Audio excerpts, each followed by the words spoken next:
The year was 1944. Italy, once the heart of an empire, was now a graveyard of armies. The Allied advance up the Italian peninsula had begun with promise, but by the winter of 1943, that promise was buried under rain, mud, and mountains. The Germans had chosen their ground perfectly. They called it the Gustav Line, a chain of fortifications, stretching from coast to coast, anchored on a single ancient landmark, Monte Cassino. Atop that mountain stood a monastery built in the 6th century by Saint Benedict, bombed in the 20th by war. Below it, the town of Cassino lay in ruins. The Allies had been trying to take it for months, and failed every time. American, British, Polish, Indian, New Zealand, and French troops all bled for it. The Germans, the elite 1st Parachute Division, turned the monastery into an observation fortress, dominating every road to Rome. For 5 months, the Allies threw men and machines at those slopes. 4 major assaults, 4 disasters. Cassino became the Verdun of the Italian campaign, a killing ground of stone and smoke. By May 1944, the Allied command was desperate. The offensive had stalled. Morale was collapsing. The world was waiting for D-Day, and yet, before the liberation of Europe could begin, Rome had to be taken. And to take Rome, someone had to break through the mountains. That task fell to an unlikely armyman from Morocco, Algeria, Tunisia, and the French colonies of Africa. They were called the Goumiers. They didn't wear standard uniforms. They didn't march in neat columns. Their rifles were mismatched, their language was Berber, and their discipline was unconventional. But they were mountain warriors born to climb, to fight in terrain where tanks sank and trucks choked. They had learned warfare on the Atlas Mountains of North Africa, ambush, endurance, and silence. Each Goumier wore a djellaba, a traditional wool robe with a pointed hood over his uniform. To Allied soldiers, they looked like medieval ghosts wandering through 20th century war. Their commander was General Alphonse Juin, a veteran of the French army and a visionary tactician. He understood what others didn't. The terrain was not an obstacle, it was an opportunity. Juin told his superiors bluntly, "You cannot take Cassino by frontal assault. You must go around it, through the mountains. My men can do it." The British generals doubted him. Even the Americans hesitated. But there was no alternative. If Juin's Moroccans could outflank the Gustav Line, they could open the road to Rome and save the entire campaign. The Gustav Line was one of Hitler's most brilliant defensive systems. Concrete bunkers hidden in cliffs, artillery dug into caves, minefields woven through olive groves, and every path, every valley, was covered by machine guns. At its core, the mountain of Monte Cassino rose nearly 1,700 feet above the Liri Valley. From there, German spotters could see everything, every Allied movement for miles. To attack it directly was suicide. But Juin had a different idea. Instead of attacking the mountain head-on, his French Expeditionary Corps would go through the Orunsi Mountains, an almost impassable range west of Cassino that the Germans considered secure. It was a gamble. There were no roads, no bridges, no supply routes, just cliffs, forests, and rivers. But that was exactly why it could work. General Juin's corps consisted of 112,000 men, including the Moroccan Goumiers, tribal mountain troops, organized in small mobile units, the Algerian tirailleurs, light infantry veterans of North Africa, the Tunisian and Senegalese troops, experienced colonial soldiers, French officers, and NCOs hardened by desert warfare. Juin divided his force into 4 groups. Each would climb through separate mountain passes, moving silently at night, carrying only what they could on their backs or on mules. The goal: bypass the German lines and emerge behind them, cutting off Cassino's defenders from their retreat. It was madness. But Juin trusted his men, and his men trusted no one but him. On the night of May 11th, 1944, the offensive began. Across the entire front, Allied guns thundered in the largest artillery barrage Italy had ever seen. 1,600 guns firing simultaneously. The earth shook. The night burned. But in the mountains, the Goumiers moved silently. They climbed in darkness, carrying rifles, mortars, and even disassembled machine guns on their shoulders. Where mules could not go, they dragged the loads themselves. Rain turned paths into rivers. Many fought barefoot to keep traction on the rock. When dawn came, they had done the impossible, scaling sheer cliffs the Germans thought impassable. At first, the defenders laughed at the idea of an attack from those peaks. Then, they began to die. The fighting was savage, intimate, and without mercy. The Goumiers attacked in small groups, slipping between German positions like ghosts. They used knives and grenades, striking at night, vanishing before artillery could respond. German commanders radioed frantically. "They come from the mountains. They are everywhere and nowhere." The terrain broke the rules of modern warfare. Tanks were useless, air support blind, artillery unpredictable. What remained was man against man, and the Goumiers thrived in it. Their mobility was astonishing. Within 48 hours, they had advanced farther than any Allied unit in Italy since the campaign began. They seized Monte Maggio, Monte Faito, and the entire Aurunci massif, shredding the German flank open. Juin's gamble had worked. The road to Rome was open. But victory came at a terrible price. The mountains took more than 7,000 casualties from the French corps, dead, wounded, or missing. Entire villages were reduced to rubble, and in the chaos, stories of atrocities both committed by and against the Goumiers would haunt their legacy for decades. The soldiers themselves, though, thought only of survival. They had fought without rest for 10 days, in rain and mud, eating little more than raw grain and captured rations. When they finally reached the valley beyond, they had done what every army before them had failed to do. They had broken the Gustav line. With the German flank collapsing, the Polish II Corps launched its final assault on Monte Cassino itself. After 4 days of brutal fighting, they raised their flag over the monastery ruins. The battle that had consumed 4 nations and 5 months was finally over. The cost? Over 55,000 Allied casualties, and almost as many Germans. But now, at last, the road to Rome lay open. The first Allied units entered the city on June 4, 1944, 2 days before D-Day. And though the world would soon turn its eyes to Normandy, those who fought in Italy never forgot where the breakthrough truly began, on the mountains of Cassino, where Moroccan soldiers in wool robes carved a path through hell. General Mark Clark, commander of the U.S. Fifth Army, wrote afterward, "Without Juin's French corps, the breakthrough would not have been possible. They fought like men possessed. The mountains were theirs. The press called it the French-Moroccan miracle. But to the men who fought it, it was no miracle, it was endurance. They had crossed terrain thought impossible. They had fought battles no map could explain. And they had done it not for medals or headlines, but for a promise that one day they would return home as free men to free lands. Many never did. But their victory carried France's honor back to the front lines of history. When history remembers the Second World War, it remembers the uniforms, the Americans in olive drab, the British in khaki, the Germans in gray. But the army that cracked Hitler's mountain fortress at Cassino did not wear any of those colors. Their uniforms were mismatched. Their language was foreign, and their loyalty was complicated. They were France's Army of Africa soldiers from Morocco, Algeria, Tunisia, and Senegal, led by French officers who had promised them glory in a war that wasn't truly theirs. The world called them the Goumiers mountain men, mercenaries, savages, heroes. But to the men themselves, they were simply warriors.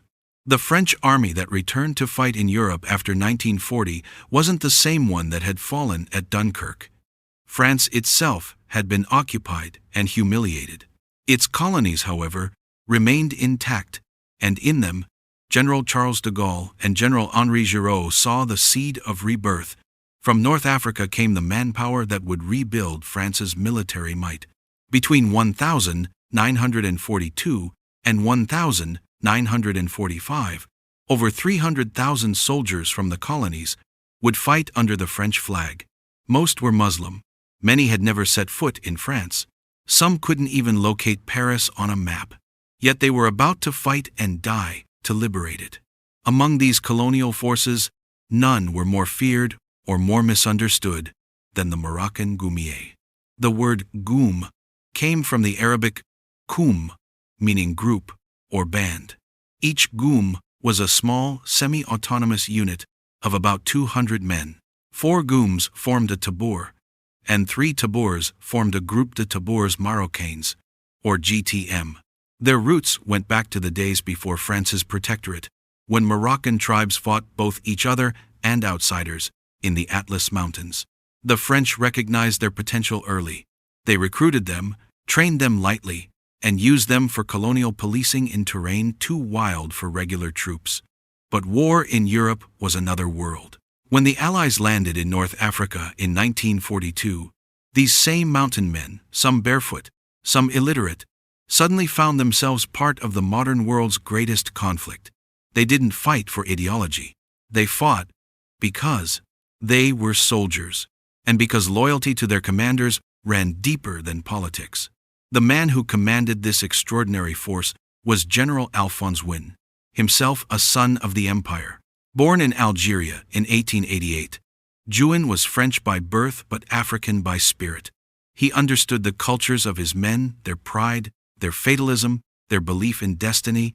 Where other officers saw undisciplined tribesmen, he saw natural warriors. Juin had served in Morocco during the pacification campaigns of the 1922. He spoke Arabic, respected local customs, and, most importantly, knew how to command respect in return. When he told his superiors that his Moroccans could do what tanks could not, it wasn't arrogance, it was experience. He once said, "Give me mountains, and give me my Goumiers. There, they are invincible." He was right. But bringing the Goumiers into the Allied fold wasn't easy. The Americans and British often viewed them with suspicion, even contempt. Their appearance didn't inspire confidence. They carried curved daggers alongside modern rifles. They prayed before battle. They refused to eat Allied rations that weren't halal. And their discipline by Western standards was erratic. Stories spread through Allied camps, some true, others exaggerated, of Goumiers disappearing into the hills with captured supplies, of strange songs echoing from their tents at night, of brutal, hand-to-hand combat that defied modern warfare's logic. To the polished officers of London and Washington, they seemed like relics of another age, but to the Germans, they were a nightmare. Captured reports from the Wehrmacht described them as mountain ghosts who fight without fear, who appear where no man should walk. They respected them, even feared them. In a war fought with machines, the Goumiers fought with instincts. For many of these colonial soldiers, loyalty to France came with deep contradiction.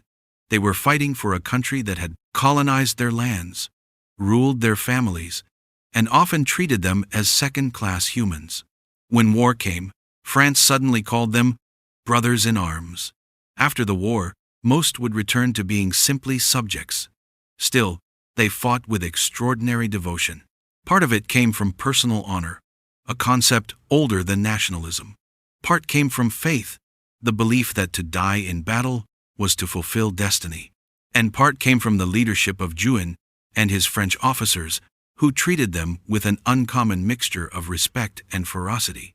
One officer wrote, "They would follow Juin into hell because he never lied to them." The Goumiers moved like no other army in Italy. Where Allied divisions needed trucks and bridges, they carried everything on their backs or on mules. Each man could march 30 miles a day across terrain the enemy thought impassable. They didn't rely on radios, they used whistles, hand signals, or simply intuition. They could fight by day or by night, in rain, fog, or moonlight. To Allied troops used to rigid schedules, The Goumiers were chaos incarnate. To the Germans defending the mountains, they were an unstoppable force of nature. Their camps were basic fires, tents made from blankets, bread baked on stones. Yet morale was high. They sang at night, joked in Arabic, prayed in small circles before dawn. When they fought, they moved silently, no shouting, no bugles, no fanfare. Only the sound of boots on rock. The first time German paratroopers met the Goumiers in battle, they underestimated them. They assumed these colonial troops would break under artillery fire. Instead, the Moroccans advanced through smoke, climbing sheer slopes to flank machine gun nests that were thought impregnable. Captured German soldiers later told interrogators, "We were fighting ghosts. They appeared behind us, out of the fog, with knives. We stopped firing. We started praying." It was not romantic exaggeration. In the steep ravines of the Oronsay Mountains, the Goumiers used ancient mountain tactics, approaching from above, using gravity and surprise as weapons. The Germans were trained to fight set-piece battles with tanks and fields of fire. The Goumiers turned the battlefield into wilderness, but their ferocity came with controversy. In the aftermath of Cassino, Allied reports documented cases of looting and assault committed by some Goumiers against Italian civilians in the liberated areas. These acts, later called les Marocchinate, remain a painful chapter, one that tarnished their reputation and overshadowed their heroism. It is true that some among them committed crimes, as men sometimes do when discipline breaks in chaos. It is also true that many more risked their lives to protect villagers, share food, or save wounded enemies. War magnifies the extremes of human nature, both evil and good. The tragedy of the Goumiers was that history remembered only one side for decades. General Juin himself was furious when reports reached him. He imposed severe punishments, ordering executions for proven offenders. He wrote bitterly to Allied command, "You ask savages to win you battles in savage terrain, then blame them for being savages." It was not an excuse, but a confession of complexity. Despite prejudice and controversy, respect for the Goumiers grew among Allied commanders. British officers who had once dismissed them as irregulars now requested their support. American soldiers, after fighting alongside them, called them the best damn mountain fighters on earth. Even Winston Churchill, initially skeptical of Juin's tactics, later praised the French Expeditionary Corps publicly, calling them magnificent soldiers who accomplished what no one else could. But public recognition came slowly, if at all. The headlines went to the British Eighth Army and the Americans entering Rome.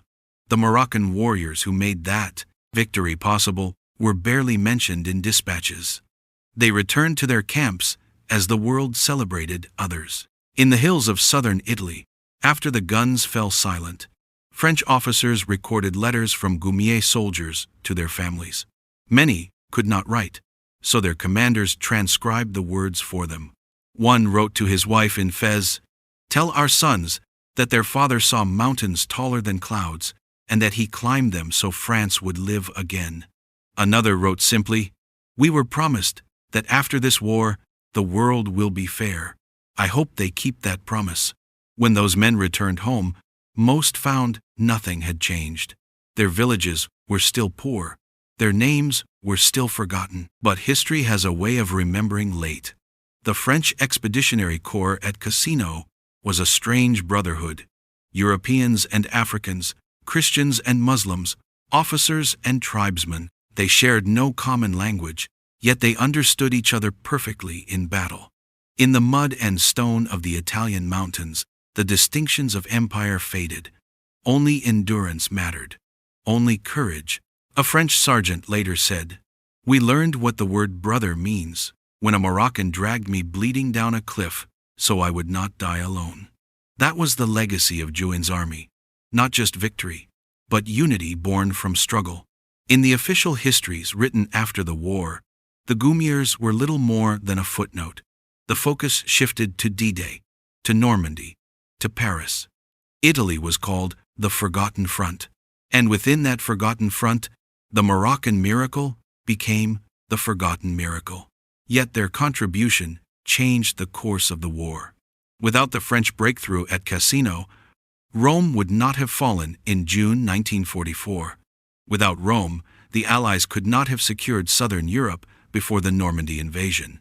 The victory of the Goumiers did not just open a road, it opened a future. When General Juin was promoted to Marshal of France after the war, he insisted that the honor belonged to his men. He said, "I only gave the orders. They gave the blood." In his personal diary, he wrote one final line about Cassino. "In the mountains of Italy, the sons of Africa carved France's name back into history. They did so with courage, with endurance, and with pride. Though history would take decades to remember them, but the mountain remembers. And so does France now." In the spring of 1944, Italy was a graveyard of momentum. The Allies had been climbing for months northward, uphill, against both mountain and man. Every ridge cost blood, every river hid mines. And above it all, the Gustav line stood a jagged scar of concrete and steel carved across the Italian spine. No one had broken it. Not the Americans at the Rapido River, not the British in the Liri Valley, not the New Zealanders at Cassino Town. By May, it had become more than a battlefield. It was a symbol of German invincibility. And it was about to meet the one army that didn't believe in the impossible. The order came at exactly 11 p.m. on the 11th of May, 1944. Across 20 miles of front, 1,600 Allied guns opened fire in unison. The sky turned white.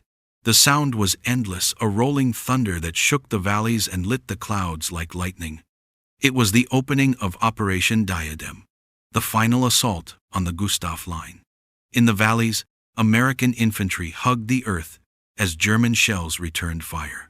In the plains, British tanks lurched forward into mud. But in the western mountains, where no road existed, another army was already moving silently, invisibly, uphill. They were Juin's men, the French Expeditionary Corps. And in the darkness, they climbed. No army had attempted what Juin ordered that night.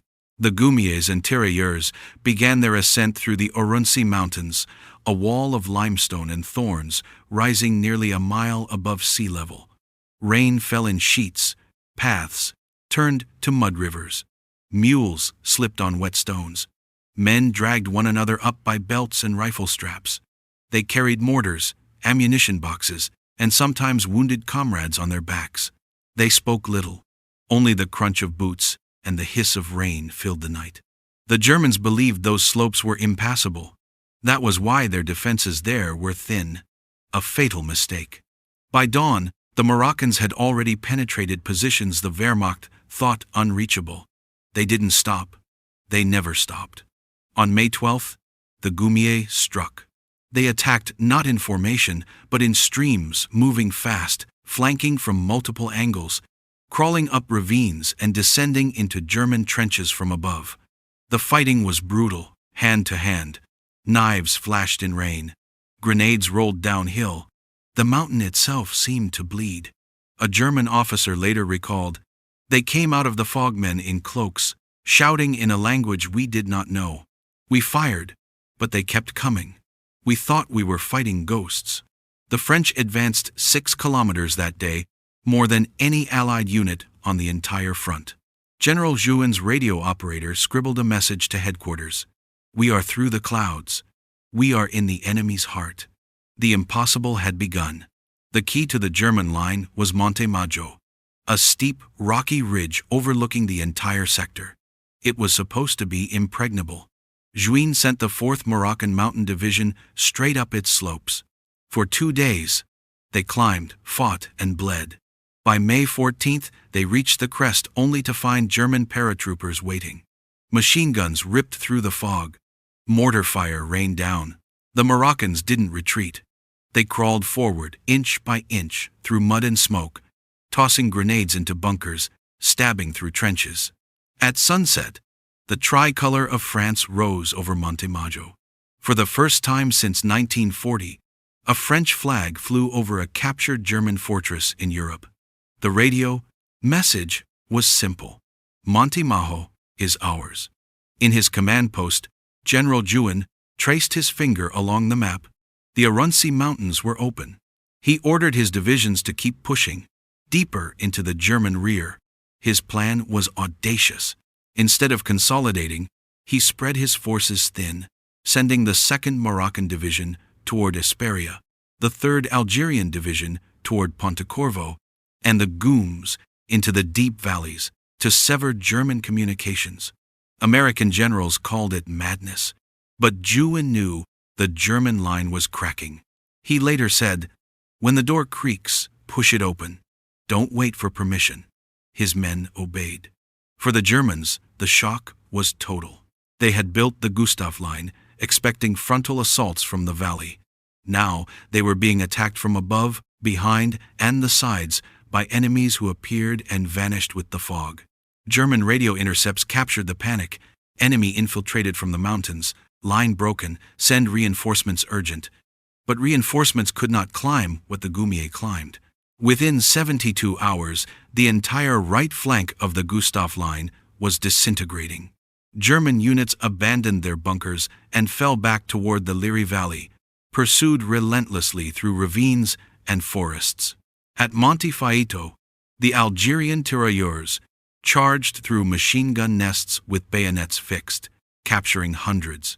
At San Giorgio, the Goumiers stormed through the village in darkness, silencing resistance house by house. By May 17th, Juin's army had advanced more than 25 kilometers, a miracle of endurance and aggression. Victory never comes free. The French Expeditionary Corps paid dearly for every ridge and ravine. Casualties mounted. At least 7,000 men were killed or wounded in the mountain campaign. Entire units were reduced to half strength. The wounded were carried down on mules or stretchers fashioned from tree branches. Some died from exhaustion, not bullets. But morale never broke. The soldiers joked grimly that Allah or God, whichever they prayed to, must love mountains, because He gave them so many to climb. When rations ran out, they ate what they could find: chestnuts, goats, or cold canned food left by the retreating Germans. Rain soaked their djellabas, turning them into heavy wool armor. Still, they advanced, because behind them was the Mediterranean and in front, Rome. As reports came in, disbelief spread through Allied headquarters. British officers who had dismissed Juin's plan now called it genius.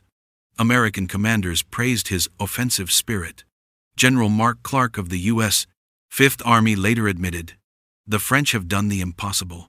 They have turned the German flank where no flank existed."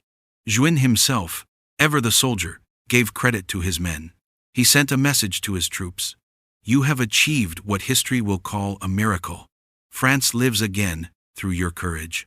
But even as congratulations poured in, he refused to celebrate. The fight was not over. He knew that the road through the mountains led not to rest, but to Cassino itself. While the French carved through the Arunsi peaks, to the east the Polish II Corps launched the final assault on Monte Cassino. For 4 days they fought amid the rubble of the monastery, under constant fire. Every step up the slopes was over bodies Polish, German, and Allied. On May 18th, 1944, a single trumpet sounded from the ruins. The Polish flag, white and red, was raised over the shattered abbey. The Battle of Monte Cassino was over. The Gustav line, Hitler's pride, the key to Rome, was broken. And though the Poles took the final summit, it was the French-Moroccan breakthrough that made it possible. Juin's forces had turned the impossible mountain into an open door. With the Gustav line shattered, the Allied advance became unstoppable. The British Eighth Army surged forward from the east. The Americans pushed up the Liri Valley, and the French swept through the hills, liberating town after town. German resistance collapsed into retreat. Rome lay exposed. On June 4th, 1944, exactly 3 weeks after Operation Diadem began, the first Allied patrols entered the Eternal City.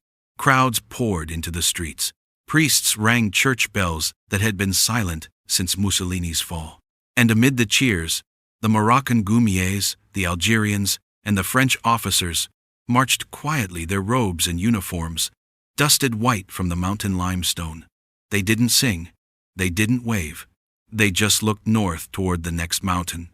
When the world celebrated the liberation of Rome, the cameras turned toward the Americans and the British. Photographs of General Mark Clark entering the city became global symbols of victory. The French corps was barely mentioned in dispatches. Their battles were already fading from the headline. 2 days later, on June 6th, the Allies landed in Normandy. Cassino was forgotten overnight, but soldiers remember.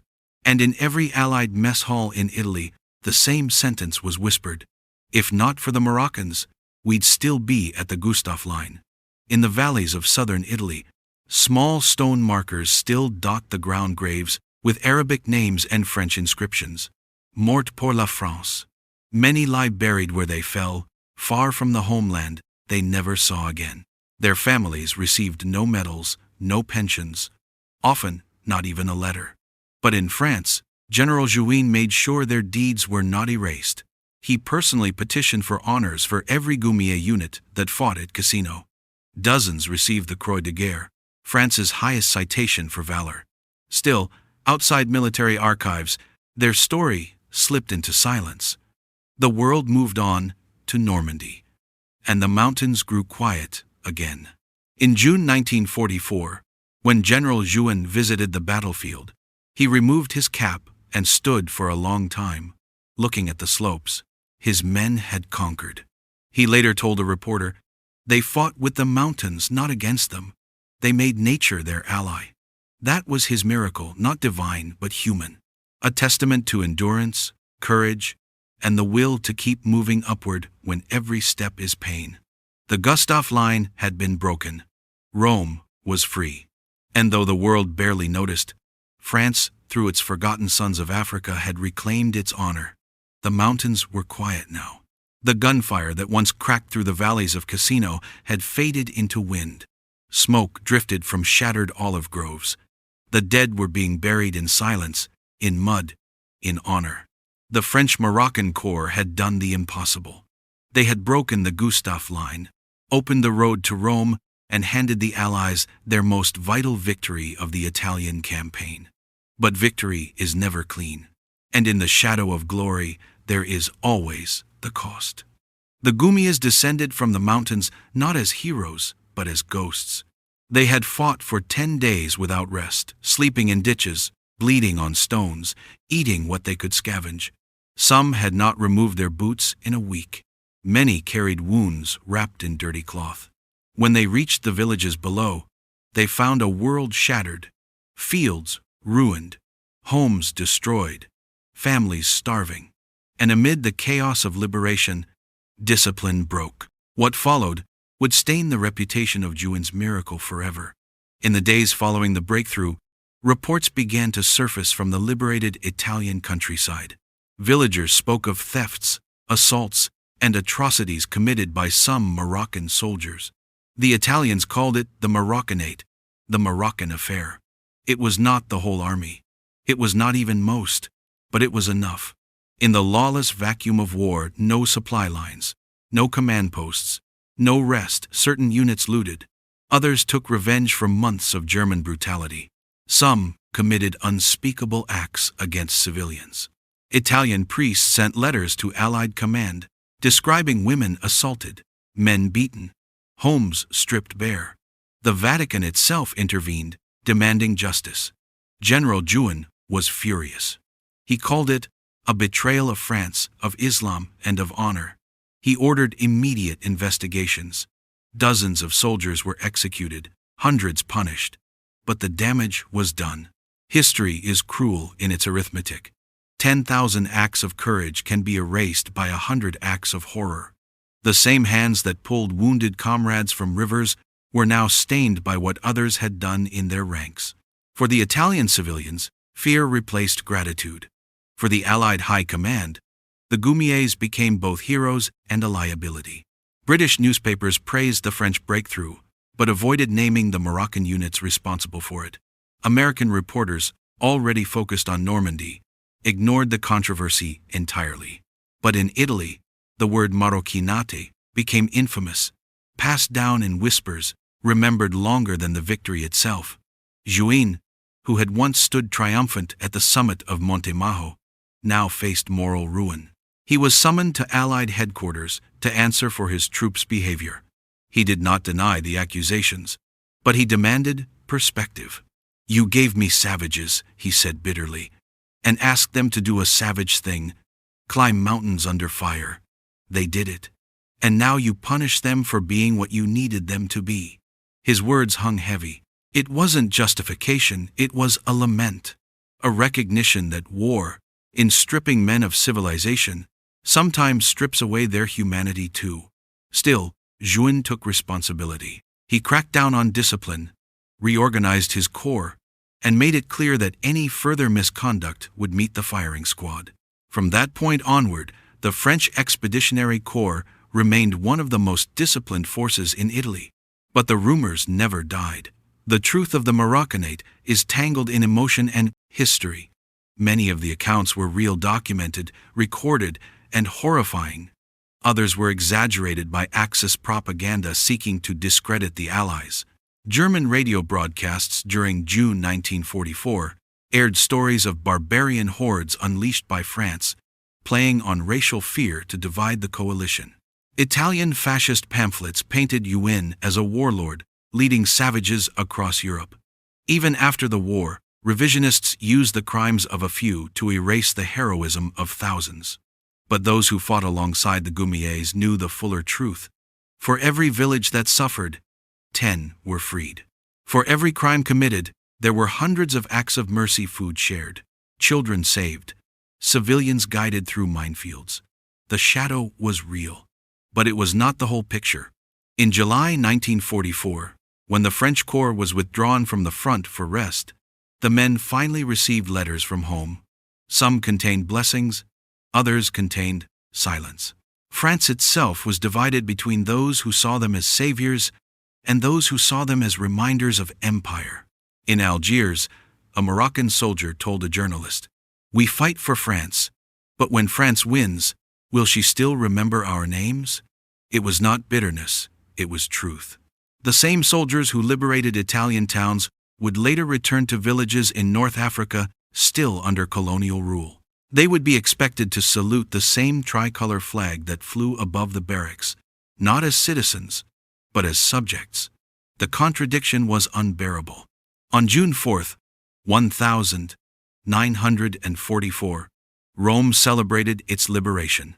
Crowds filled the streets, Allied flags waved. General Mark Clark rode in his open car through cheering Italians, basking in glory. Somewhere on the outskirts of the city, the Moroccan Goumiers stood in the dust, watching from the roadside. They had entered Rome first, but they would not march in the parade. General Juin ordered them to hold position. It wasn't humility. It was politics. The Allies feared the sight of African troops in Rome might inflame local tensions. France's colonial sons were heroes in the shadows, indispensable, invisible. One officer later wrote, "The men who opened the road to Rome were denied the road to Rome celebration." General Juin's career survived the scandal. He was promoted to Marshal of France in 1952, one of the highest honors in the Republic. But he carried guilt for the rest of his life. He defended his men, yet he never denied their crimes. He called them the price of using primitive courage in modern war. Juin knew what few generals ever admit, that the same ferocity that wins battles can also destroy the soul of an army. He wrote privately, "They were my sword and my shame, but without them, Rome would still be in chains." In post-war France, the memory of Cassino became awkward. The country wanted heroes, but not reminders of its colonial dependence. De Gaulle's new government celebrated the Free French who fought in Normandy, not the colonial troops who bled in Italy. Textbooks spoke of Cassino as a French victory, but rarely mentioned Morocco, Algeria, or Tunisia. Photographs of Goumiers disappeared from public exhibits. Their names were misspelled or omitted from memorials. Their medals gathered dust in drawers. It was as if France had borrowed their courage and then forgotten to return it. By the 1952, as North Africa rose in rebellion against French rule, the veterans of Cassino found themselves fighting a different war against their former comrades. Some Goumiers joined the independence movements in Morocco and Algeria, turning their rifles against the flag they once carried through Italy. Others stayed loyal, torn between memory and identity. In their minds, Cassino remained a wound that never healed. One Moroccan veteran said years later, "We were French when they needed mountains climbed, and foreign when the medals were given." It took decades for France to face this truth. In 1999, the French government officially recognized the sacrifices of colonial soldiers during World War II. Memorials were erected in Casablanca, Algiers, and Dakar. Their names were added to monuments in Paris, at last engraved beside those of European regiments. In 2017, French President Emmanuel Macron stood at the memorial of Monte Cassino and declared, "France is not France without her sons from Africa. Here, on these mountains, they restored our honor." It was a long overdue redemption, but also a reminder that history remembers slowly, and often too late. What drove them, men from distant deserts and mountain villages, to climb Italian peaks under enemy fire? It was not nationalism. It was something older, a sense of honor, of brotherhood, of a shared destiny between soldier and commander, between courage and survival. They did not fight for France alone, they fought for each other, and in doing so, they changed France itself. After the war, historians discovered bundles of letters from Moroccan soldiers stored in French archives. They had never been delivered. Their villages were too remote, their families never found. One letter reads, "Mother, we took the mountain. The Germans fell like stones. The French say we have done something great. But I do not know what great means when your sons do not come home." Another says, "If I die here, tell them I died not for France, but for my brothers beside me." Those letters, yellowed with age, remain the truest testimony of Cassino, a battle fought not just on maps, but in hearts. Monte Cassino will always be remembered as both miracle and tragedy. A place where courage triumphed, but innocence died. Where men of empire fought for a freedom they did not yet have. It is easy to celebrate victory. It is harder to remember the pain that came with it. But both are true. The Goumiers of Morocco were heroes. They were also human, flawed, fierce, and unforgettable. And perhaps that is what makes their story worth telling. After Cassino, the road to Rome lay open, but for the men who had carved that road, the war was far from over. The mountains behind them were still burning, their comrades still buried on the slopes, and ahead, beyond the ruined valleys and shattered monasteries, lay something they had never seen before: the promise of Europe. The French Expeditionary Corps had done its duty, but General Juin, standing before his exhausted divisions, knew the war was moving on without them. Normandy would soon eclipse Italy. The world's attention was shifting north. Still, he gathered his men, lifted his cap, and said, "You have opened the road to Rome. Now, France herself must walk through it." By the summer of 1944, the Allied command began reorganizing its forces for the final liberation of Europe. The invasion of southern France, Operation Dragoon, was planned for August. To lead it, they needed soldiers who had already fought, climbed, and won. The choice was obvious: Juin's men. Thus, the French Expeditionary Corps, reconstituted as the French First Army under General Jean de Lattre de Tassigny, was assigned a new mission: to land on the French Riviera, advance north through the Rhône Valley, and link up with the forces from Normandy.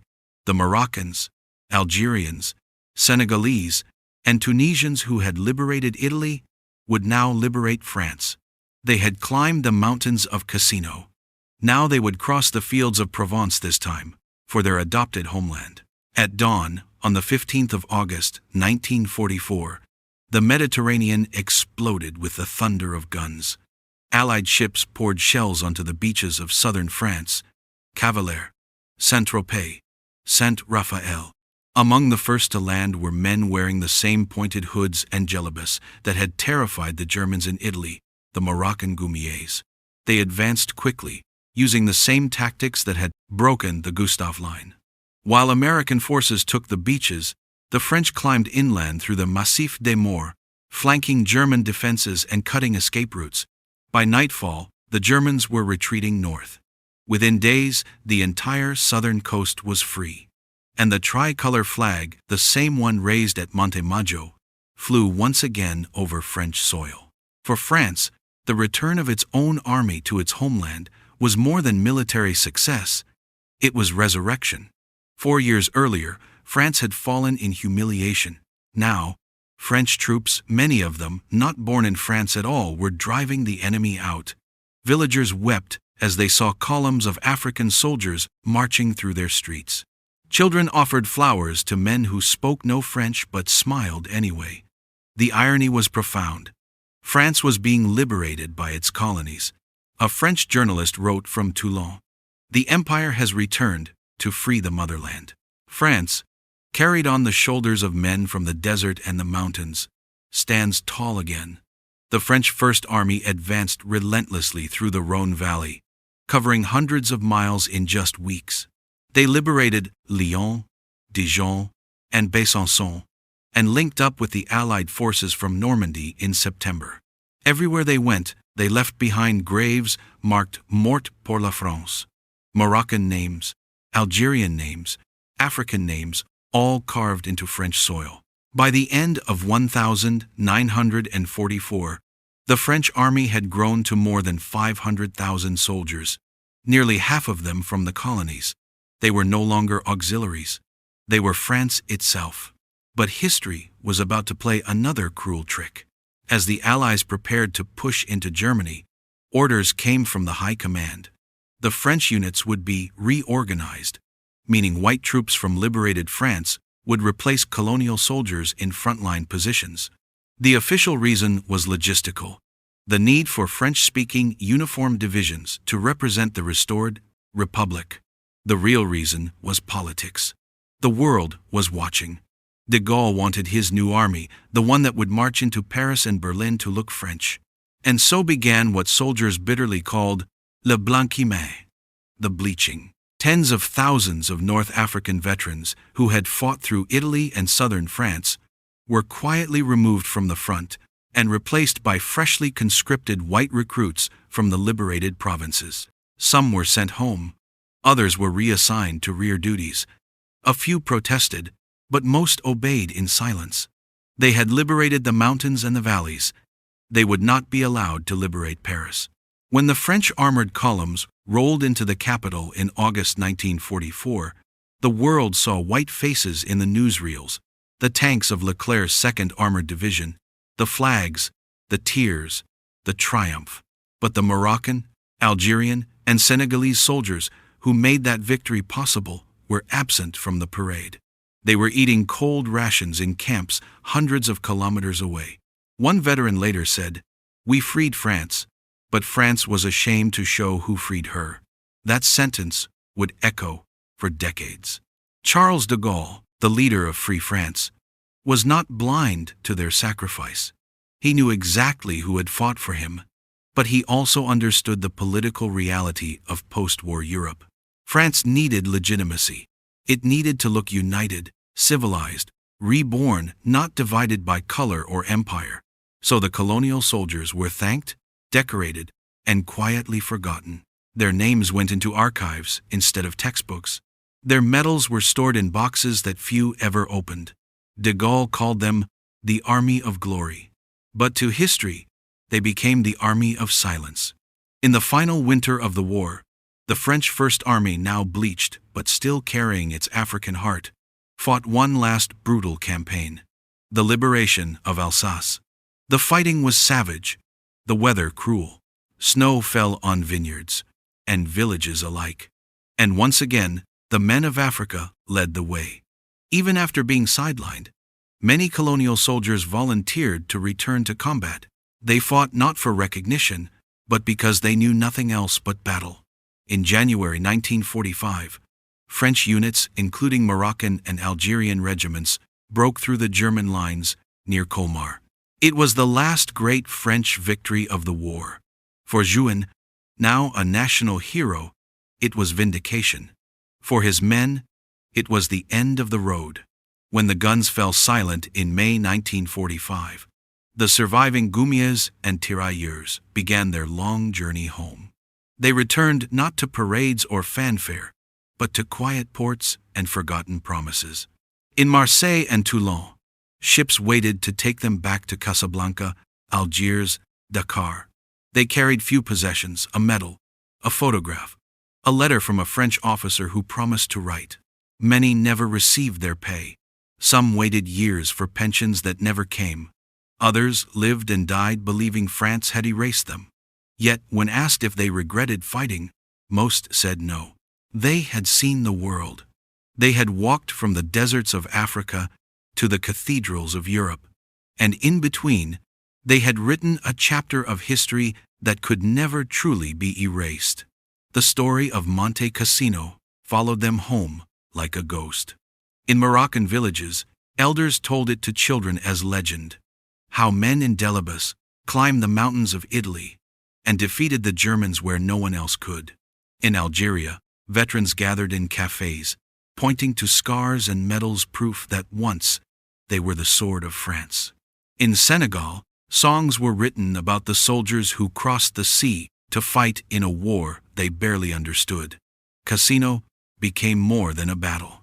It became a symbol of loyalty tested, of courage ignored, of pride unbroken. Within a decade, those same lands that had sent men to fight for France would rise against her. Morocco, Algeria, Tunisia, all demanded independence. And in the streets of Rabat and Algiers, some of the men leading those protests wore medals from Cassino on their jackets. They had liberated Rome. Now they demanded to liberate themselves. The paradox of empire had come full circle.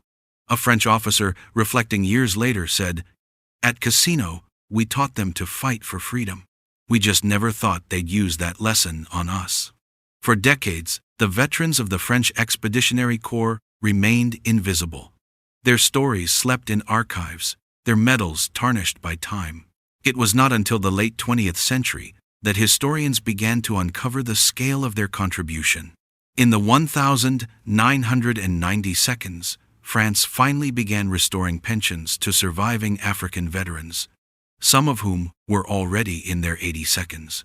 In 2004, the 60th anniversary of Monte Cassino, Moroccan veterans marched again, this time alongside French officers and Polish soldiers. Old men in wool cloaks stood where they once fought as boys. And as the French flag rose over the monastery ruins, a single veteran whispered, "This time, we are not ghosts." Before his death in 1967, Marshal Juin visited Cassino one last time. He walked among the graves of his men, French, Moroccan, Algerian, Senegalese. He removed his hat, knelt, and spoke softly in Arabic. No one recorded the words, but those who were there said he wept. Later in his memoirs, he wrote, "They were not my soldiers. They were France's heart when she had none left." And in that sentence, he restored what history had forgotten, that in the darkest moment of the war, France's light came not from Paris, but from the mountains of Morocco, carried by men who never stopped climbing. Today, the road from Cassino to Rome passes through quiet hills. Tourists drive where armies once crawled. Few notice the small plaques that read, "Awoke Soldats, Marocains 1944. But every year, the French and Moroccan flags still rise together over those mountains. Because though time has softened memory, the truth endures. That when the world doubted France, it was her colonial sons who proved her worthy again. That when the Allies stalled, it was the Goumiers who moved. That when the path was gone, they made one. They were not fighting for empire. They were fighting for existence, and for the simple, sacred promise that courage, no matter where it is born, belongs to history. There are places in history where time itself seems to stop, where the echoes of battle linger longer than the men who fought them. Monte Cassino is one of those places. The monastery, rebuilt after the war, still sits atop the mountain, bright, silent, eternal.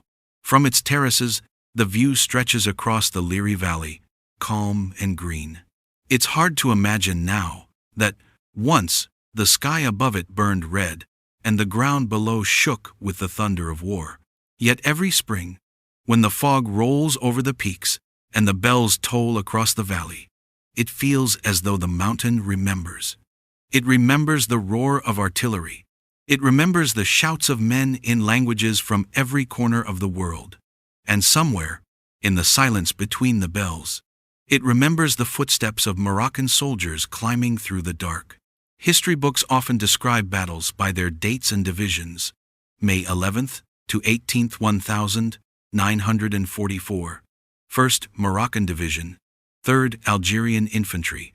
4th Mountain Group. But numbers cannot describe what those men did. They didn't just fight, they endured. They moved where maps said movement was impossible. They carried steel and hope up cliffs that even goats avoided. They fought not just the Germans, but the earth itself, mud, rain, and stone. And when they reached the summit, they didn't plant flags or pose for cameras. They simply sat, looked around, and whispered prayers for the dead.